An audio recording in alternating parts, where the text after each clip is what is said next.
Hey everyone, Chris Theogracia here. I'm trying to get some work done, but I wanted to discuss an interesting case from earlier this week.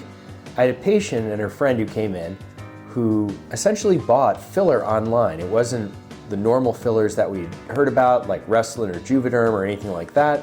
It was a filler that was international, that was on a sort of sketchy website, and subsequently they had a huge problem now and they need to deal with it. I tried to delve into what the history was behind this. They looked at a lot of videos online and they had some guidance from people online, and interestingly they then bought the filler, which is apparently easy to get, and they inject into each other, and things look good for the first day or so. But then on day 3 it started getting a little red, day 4 and 5 started getting swollen, and by day 6 it was really starting to hurt a lot. And they went to the emergency room because they researched it and they said, oh, filler is having abnormal reaction, you should get a dissolving agent, hyaluronidase or Widase is what we use. The only problem is on the weekend in the emergency room they don't have that. So they had to wait till Monday to come to my office, at which point they had a rip-roaring superbug infection called MRSA, and they needed the dissolving agent as well. And so I had to send them to the hospital to get IV antibiotics because oral antibiotics doesn't treat that well. But it's a good example of how DIY filler or Botox can be quite dangerous. I'm sure they're doing it as cost savings.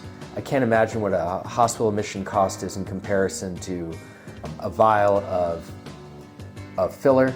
They're suffering, they're probably going to have a lot of scarring, it's going to cause permanent damage to their face.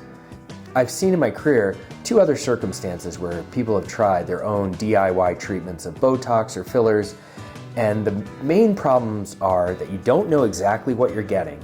If you have immediate issue, you have no recourse to solve it. If you get a blood vessel blockage or something like that which has to be dissolved within minutes, how are you going to do that going to the emergency room and sitting there for 9 hours?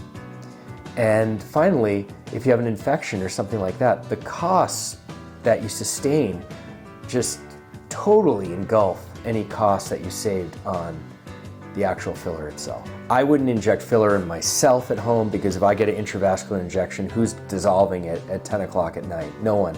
And now I'm going to have permanent damage to my face. Myself as an oculoplastic surgeon, I'd have someone who's a professional do it. I would not do it myself. I think it would be very risky to order things online and inject into your face. Finally, I think people on the internet who are interested in getting followers could easily inject water or saline into their face claiming it's a bootleg Botox, go get real Botox, and then show everyone how amazing this fake Botox worked. And so you really can't trust anyone on the internet. There's no recourse for someone saying crazy and insane things, as we all know.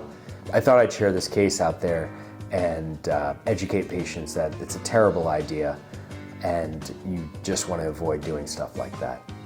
All right, well, have a good night and stay safe out there.